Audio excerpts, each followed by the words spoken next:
முன்னுரை ஆசிரியர் மாநில அவர்களே, அடிகளாரின் சிறப்பும் தனித்தமிழ் இயக்கத்தின் தேவையும் என்பது பற்றிய சிறப்புரை ஆற்ற வந்திருக்கின்ற பேராசிரியர் திரு ராமசாமி நினைவு பல்கலைக்கழகத்துடைய தமிழ்துறை தலைவர் இனியவன் என்கிற ரஞ்சன் அவர்களே, நன்னன்குடி பாவலர் வெண்மாலம் அவர்களே, புலியூர்கேசியின் இலக்கிய பேரவையினுடைய பாவலர் கலைச்செல்வி புலியூர்கேசின் அவர்களே,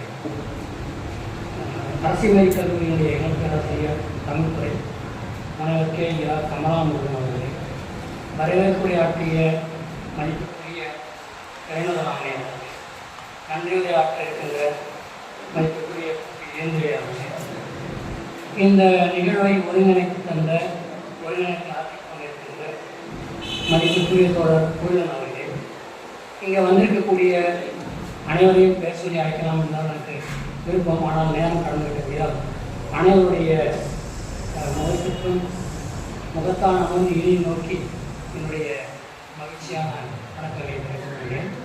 ஆண்டவிருந்து அரங்கிய அவையோராக இங்கே வீட்டிருக்கிறீர்கள். இன்றைக்கு நாள் ஜூலை 18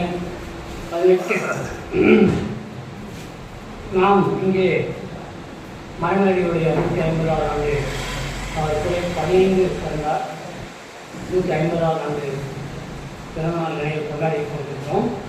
ஆனால் இன்றைக்கு தமிழ்நாடு என்ற பெயரை முதலமைச்சராக இருந்த அறிஞர் அண்ணா அவர்கள் சட்டமன்றத்தில் கொண்டு வந்து தீர்மானம் நிறைவேற்றி தமிழ்நாடு என்று பெயர் சூட்டிய நாள் இந்த நாள். சென்னை மாநிலம் 1953 மொழிவாரி மாநிலங்கள் அமைந்த பிறகு இது சென்னை மாகாணமாக இருந்தது. தமிழ்நாடு பேரவை கட்சியை சேர்ந்த சங்கரலிங்கனார் அவர்கள் 73 நாட்கள் பட்டினி கிடந்து இதற்கு தமிழ்நாடு என்று பெயரையுங்கள் என்று பட்டினி கிடந்து செத்தார். மக்கள் யாரும் கண்டுகொள்ளவில்லை, பேரவை கட்சியை கண்டுகொள்ளவில்லை. அவருடைய கோரிக்கையை அறிஞர் அண்ணா அவர்கள் ஆட்சி அமைந்த பிறகு தீர்மானம் நிறைவேற்றி அது இந்த சட்டமன்றத்தில் இன்றுதான் தமிழ்நாடு என்ற பெயர் அந்த நாளும் இன்றைக்கு சிறப்பாக அமைந்திருக்கிறது என்பதை சுட்டிக்காட்ட விரும்புகிறேன். தலைவர் அவர்கள் தனித்தமிழ் என்பதை அல்ல, தனித்தமிழ் பற்றி தான் நிறைய பேசினார்கள். ஆகவே அதை நான் விட்டு விடுகிறேன்.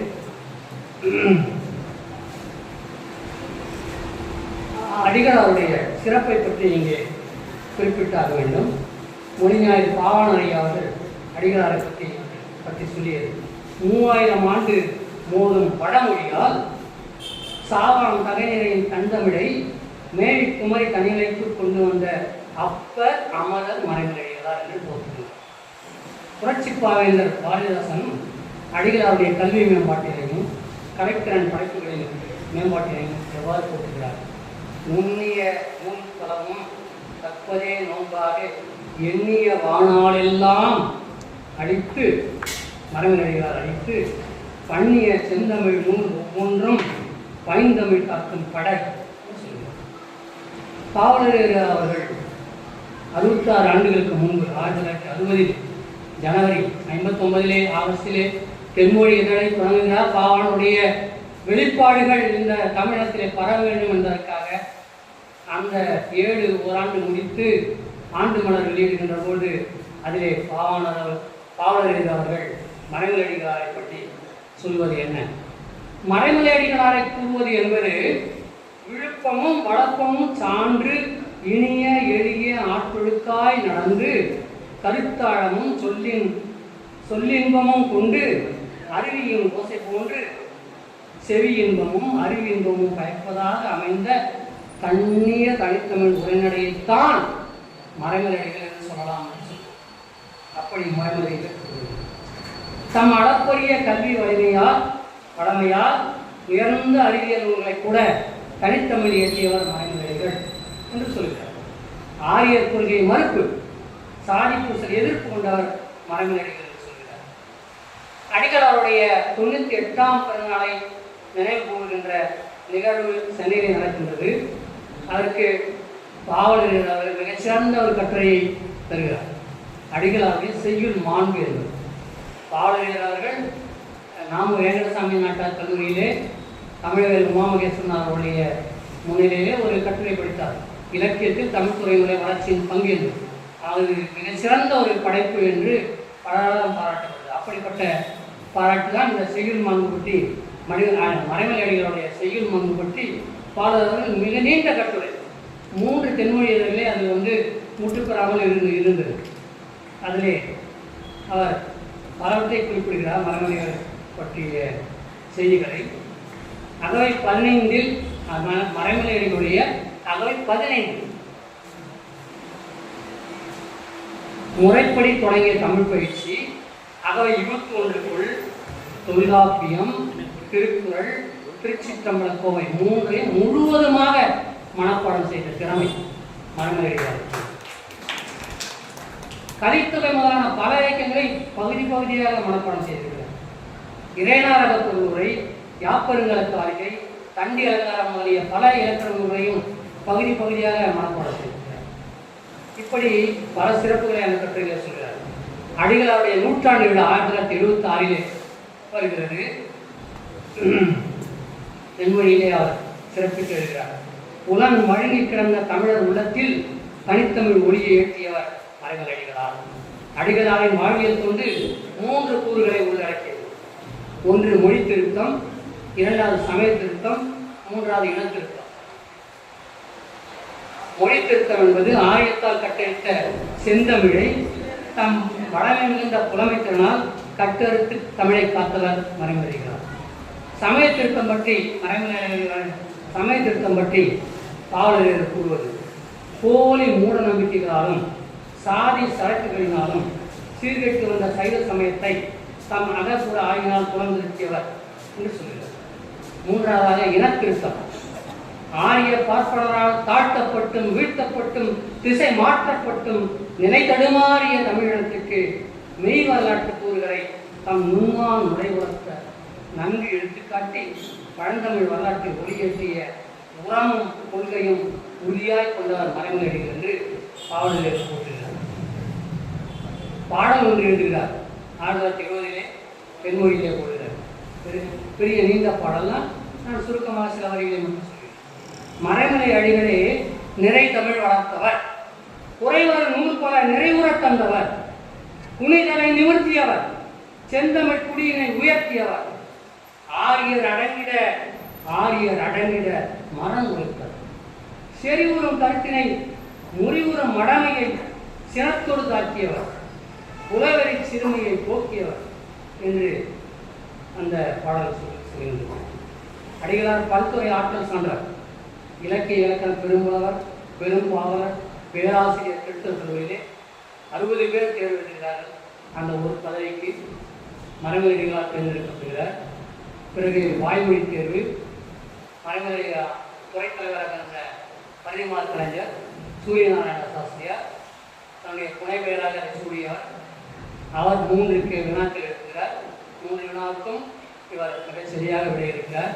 விடையளித்துவிட்டு, நீங்கள் கேட்டீர்கள், நான் விடை தந்தேன், நான் இப்பொழுது 3 கேள்விகள் கேட்கிறேன், நீங்கள் விடைதார்கள் என்று சொன்னார். பரிமார் கலைஞர் எந்த கோபமும் சிரமமும் கொள்ளாமல் கேளுங்கள் என்று சொல்லி அந்த 3 கேள்விகளுக்கும் விடையளித்தார்கள். அப்படி பேராசிரியராக திருத்தப்பள்ளி 13 ஆண்டுகள் தான் இருந்தார். என்ன கொடுமை என்றால், இன்றைக்கு நடக்கிற கொடுமை தான் அன்றைக்கே இருந்திருக்கிறது. சென்னை பல்கலைக்கழகத்தில் நடந்தது அப்பொழுது. ஆங்கிலமும் வடமொழியும் கட்டாயம், தமிழ் விருப்பப்பாடம் என்பதனால் அப்பொழுது விருப்பப்பாடம் என்பதனால் மாணவர் எண்ணிக்கை குறைந்தது. மாணவர் எண்ணிக்கை குறைந்ததனால் ஆசிரியர் எண்ணிக்கை காணாது குறைந்தது. அப்படி அவர் வெளியே வர வேண்டியது. அந்த வடமொழி கட்டாயம் என்பதை திராவிடர் கழகம் நிறுத்தி நீதி கட்சியினுடைய ஆட்சியிலே தான் அது தகர்ந்து அதை நாம் இந்த நேரத்திலே சுட்டிக்காட்ட விரும்புகிறேன். மும்மொழி புலமை தமிழ், சமஸ்கிருதம், ஆங்கிலம். ஆங்கிலத்திலே முன்னுரை எழுதுவார். பல மேல்நாட்டவர்கள் அதை வேந்து போர்த்தி இருக்கிறார்.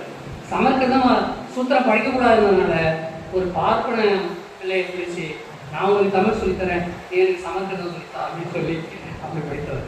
மொழிபெயர்ப்பாளர் காளிதாசன் சாகுந்தரெல்லாம் தமிழ் எழுதியிருக்கிறார், யாத்திருக்கிறார். ஆற்றல் சார்ந்த சொற்பொழிவார், பலதுறை நூல் பல தனித்தமிழ் யாத்தவர், தனித்தமிழ் இயக்கத்துடைய தந்தை, இதழாசிரியர் ஞானசேகரம், அதுக்கு பிறகு அறிவுக்கடல் என்று அதை மாற்றினார். உரையாசிரியர் பட்டினப்பாறை முல்லைப்பாட்டு இரண்டும் அங்கே கிறிஸ்தவ கல்லூரியில் பாடமாக இருந்ததுனால அதுக்கு ஆராய்ச்சி உரை சிறப்பாக எழுதியிருக்கிறார்.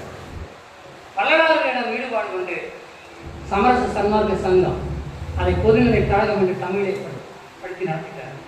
துறவர் ஐயா தான் சொல்லுவார், துறவின்னு சொல்லக்கூடாது, ஆனால் துறவர்னு சொல்லுவாங்க அப்படின்னு வருகிறது. சமய சீர்திருத்தம் அடிகளாரின் நூல்கள் இலக்கியம், நாடகம், புதியம், கடிதம், கட்டுரை, மருத்துவம், மெய்யியல், சமயம், வரலாறு, குமுதம், சிறார் இலக்கியம் என்று பல தலைப்புகளில் இருக்கிறார். இவருடைய மாணவர்களை குறிப்பிடத்தகுந்தவர் ரசிகமணி PKC, வையாபுரியார், நாவலர் சோமசுந்தரம். தனித்தமிழ் உணர்வு மட்டுமன்று, தனித்தமிழ் உணர்வு மட்டுமன்று, ஆளுநர் சொல்கிறார், மறைமொழிகளை தனித்தமிழ் உணர்வினர் மட்டும்தான் போற்ற வேண்டும் என்பதல்ல, தமிழர் அனைவருமே போற்ற வேண்டும். ஏனென்று சொன்னால் ராஜாஜி 1937 விடுதலை அடைவதற்கு முன்பு இருந்த பேராய கிருஷ்ணி ஆட்சியிலே முதலமைச்சராக இருந்த ராஜகோபாலாச்சாரி இந்தியை கட்டாயப்படமாக கொண்டு வருகிறார். மிக பெரும் கிளர்ச்சி தமிழ்நாடு முழுக்க எழுகிறது.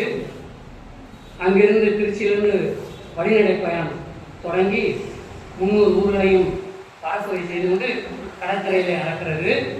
அந்த கூட்டம் மிகச்சிறந்த கூட்டம். அந்த கூட்டத்திலே 1937 நடந்தது. மறைமொழிகள் தலைமையில் நடந்தது. தந்தை பெரியார், நாவலர் சோமசுந்தர பாரதியார், திராவிட கழகம், தனித்தமிழ் இயக்கத்தார் எல்லாரும் அங்கே அதில் கலந்து கொள்கிறார்கள். லட்சக்கணக்கில் மக்கள் கூடியதாக நமக்கு செய்தி தெரிகிறது. அதிலே தான் மறைமொழிகளால் வெறும் மொழி மட்டுமல்ல, இந்த இனத்தை, இந்த நாட்டை மீட்க வேண்டும் என்ற அக்கறை கொண்ட கூட்டம். அதிலே தான் மறைமொழிகளால் அந்த கூட்டத்திலே தமிழ்நாடு தமிழருக்கே என்ற முழக்கத்தை முதலில் வைத்தவர் மறைமொழிகள். முன்மொழிந்தவர் பெரியார் அவர்கள் வழிமொழிகிறார். நாவலர் சோமசுந்தர பாரதியார் வழிமொழிகிறார்.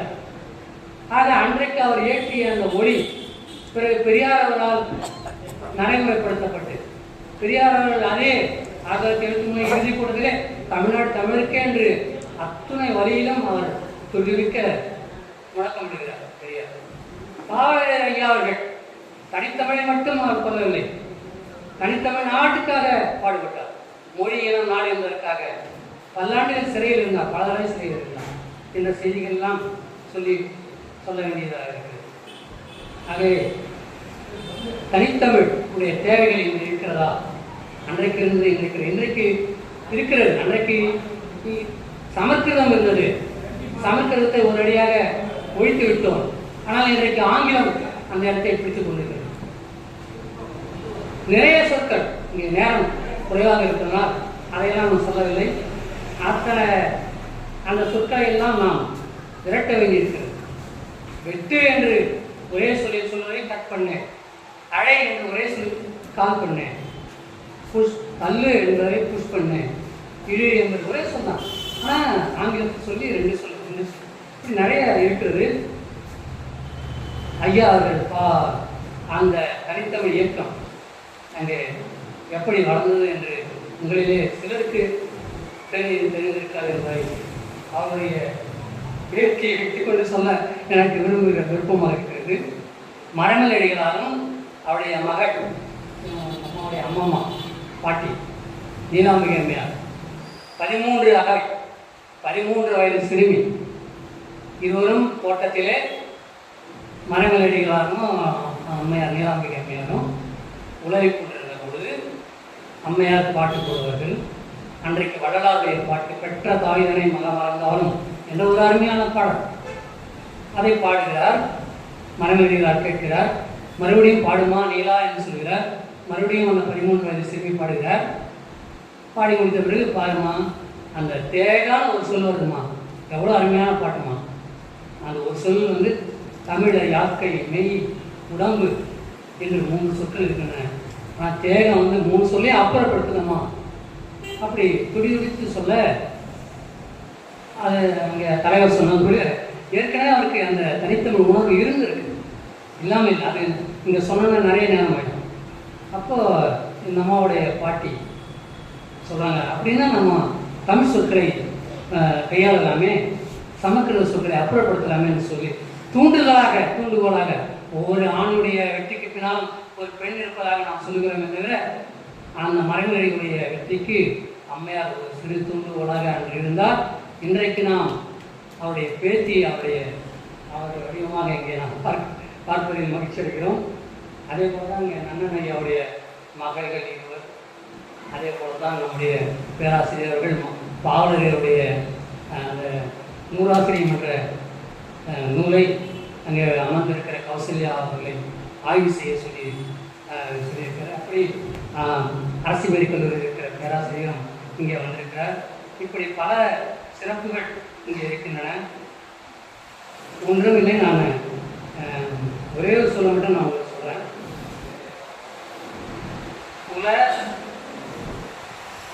குல ஸ்ரீ புருஷ அது சரியா சொல்லிடுறேன். தனித்தமிழ் இயக்கத்தினால நிறைய நன்மைகள் இருக்கு. பேச போகிறவங்க நிறைய பேச போகிறாங்க. நான் நிறைய நேரம் எடுத்துக்கிறதுனால மன்னிக்கணும். அந்த ஒரு சொல் மட்டும்.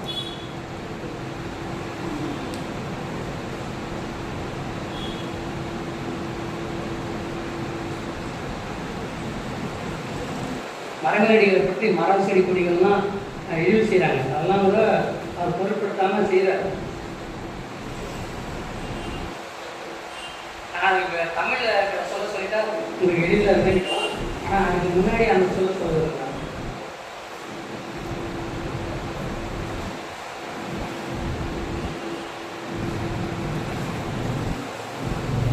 ஸ்திரீ புருஷ குல அபிவிருத்தி யாய. இது என்ன இப்போ யாராவது தமிழில் சொல்லுவாங்க பொருள். இது என்ன சொல்ல வராங்கன்னு தெரியுதுங்களா?